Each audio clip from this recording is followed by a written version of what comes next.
Good evening from the farmer's garden. I'm one of the farmers and I'm about to give y'all a tour of our brand new chicken coop. So there are a few things on the coop that we just had to say that's enough money spent, and we had to sort of piece it together with what we had on hand.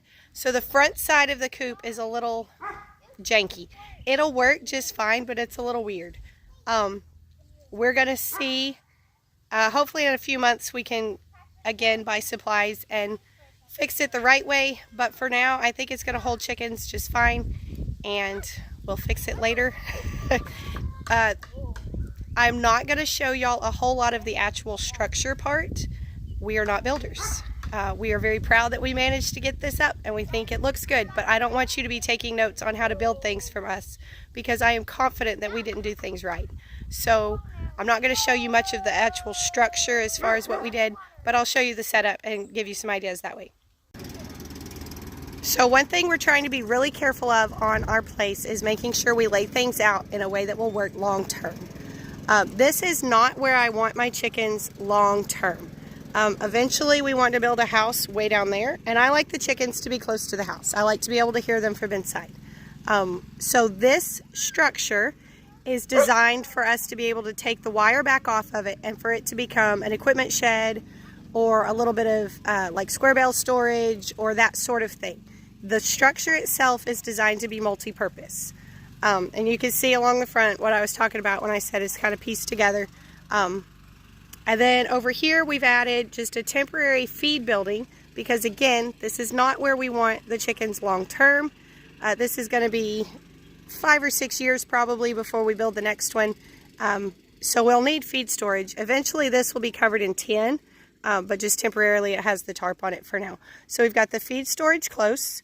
And another thing that we're careful about with our setup, we like the feed to be easy to get to the feed building. In the past we've lived where we had to really haul the feed a long way, and we really prefer to be able to get close. So as we begin to build and as we begin to do things, a driveway will be going in right up there, and it'll be coming in right here near the well. So it'll be really easy to either back in here or put the feed in the gator or whatever and unload feed. You want your feed to be reasonably close to where you're feeding, just because, let's say I think, oh, the chickens are going to need 2 scoops tonight, and then for whatever reason it's been colder, it's been whatever, and they eat more. I want to be able to quickly get more. I don't want to have to go drive back and forth all over the place to get more feed. It's just more efficient if you can keep it in one spot. So again, this will get tin over it. It'll get finished out better, but feed storage for now. So this first piece of the coop, well, first I'll show you the outside. So we've got a 20 by 20 structure, tin top, and we've got 2 by 4 welded wire on here. If you've been around since we moved to this property, I was very concerned about predators on this property just because of all the woods and everything. And we have seen foxes and stuff like that on our game cameras. But we have not noticed any sort of predator issues, so I felt confident going with this stronger wire that lasts better rather than trying to go with a more expensive, smaller gauge or anything like that. You also know that I hate chicken wire. So the only chicken wire on here is what is still on this piece and what is right up there in between. And that was the scrap I already owned. I did not go buy more for that. All right, so this, and then there's tin along the bottom. So the tin works to give us some more security for chicks or anything trying to come out. And it's also a little bit harder for anything to try to get around it. Now, one thing we do have to do is go back through and secure the wire to the tin. It's not currently secured, so we'll have to do that later. This side is the north end of the coop, and we did kind of last minute decide to go ahead and cover it. Eventually, if the chickens were going to stay here very long, we would put tin or siding along this side. But we decided to just block that north wind for now. This was a piece of greenhouse plastic that we already had laying around. It happened to be the right size. I will probably go back and cut it off at the ground soon. I'm sorry, I don't have a voice, y'all.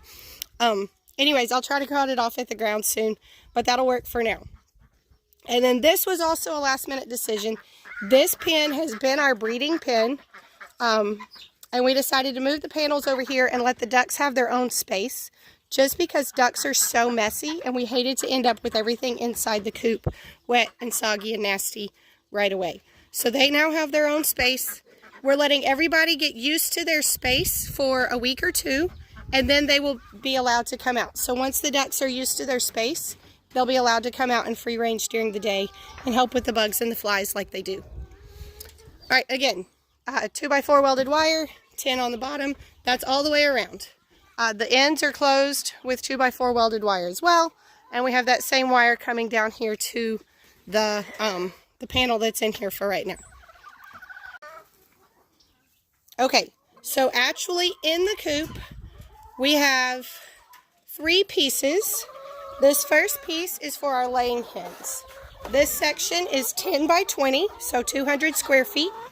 We like to keep our chickens with a minimum of 2 square feet per bird when they're inside housing. Again, once they're used to this, we'll open the door during the day and they'll get to go out. Or we'll install another chicken door like what we had in our other place, but they'll get to go out during the day. But in housing, we like to keep 2 square feet per bird, which means this particular side, we could conceivably hold 100 chickens. There's currently 37 of them in here.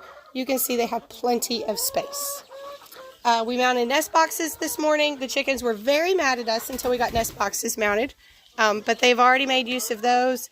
And this is probably only about half the eggs because we had already collected some off the ground this morning. We do have to go this evening and get some more nesting material for this one. We're out of pine shavings. We've got the feeders hanging, and we've got the waterers over there. I'm going to stop a minute to talk about the waterers. Oh, hold on. Roost. Keep a roost separate from your nest box. This is a nest box. This is for laying eggs. This is a roost. This is for sleeping. Try to train your chickens to a roost rather than the nest box. It'll keep your boxes much cleaner. Okay, hanging feeders, waterers. This is a water system that we came up with last summer that has worked super well for us. The only thing I don't like about this particular set is that the holes are drilled in the middle. I prefer, we later started drilling them to one side, and obviously that keeps the chickens from walking on it as much. But these boxes hold a lot, they come clean easily, and the chickens can drink out of them well, and we can also quickly see how much water they have. Like obviously it's feeding time, it's time for me to fill that one up, versus some of the other waters that take more to figure out exactly how much is there. Okay, the next side over here is our breeding flock. Somebody recently asked me the difference. This is our only group with a rooster. The eggs that we sell are not kept, those hens are not kept with a rooster, just because we have a few people that are a little squeamish and they don't like the thought of eating a fertilized egg. For the most part, you're not going to notice any sort of difference in the egg when you eat it, but people just don't like the idea of it, so that's what we've done. So we have 9 red stars. That little girl right there is a cross. She lays a green egg. We have Squirt. Squirt was a gift to us in 2020, and she is living out her best life here. She's about 4 years old. She does not lay eggs anymore. And then we have Junior. And Junior is our only rooster on the place. This is the nest box setup that I have gone with in this coop.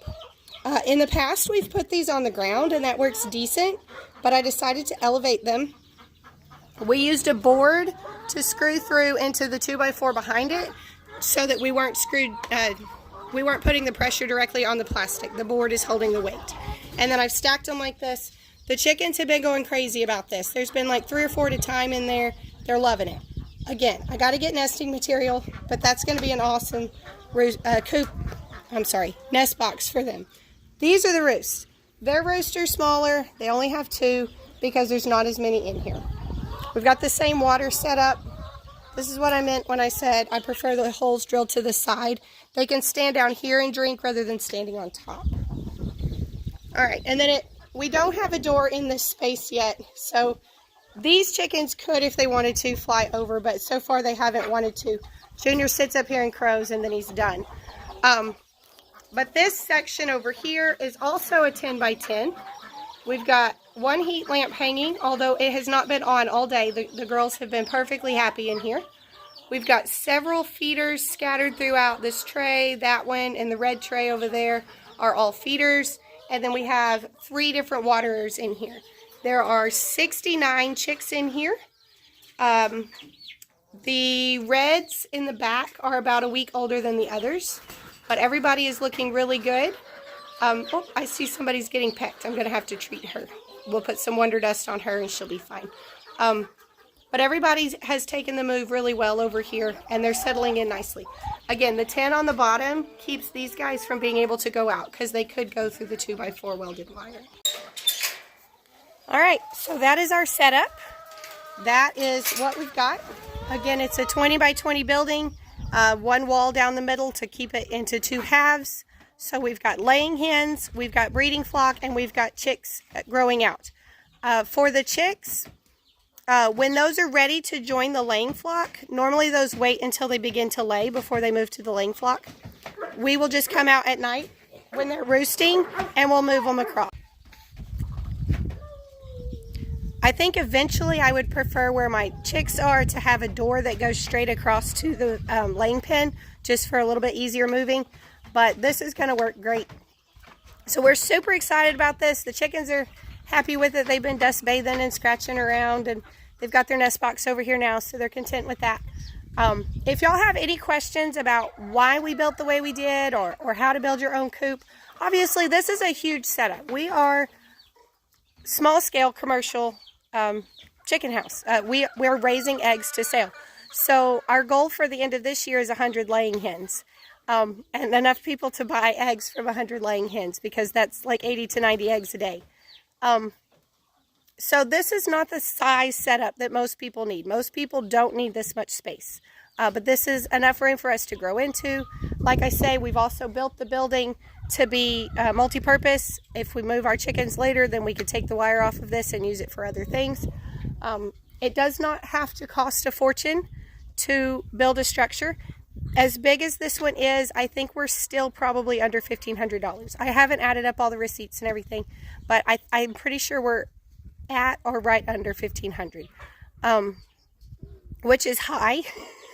It feels high, but obviously you're not going to need anything that big for just your home chickens. Anyways, thank y'all for stopping by the farm today. I hope you learned something. Y'all be sure and come back when you can stay longer.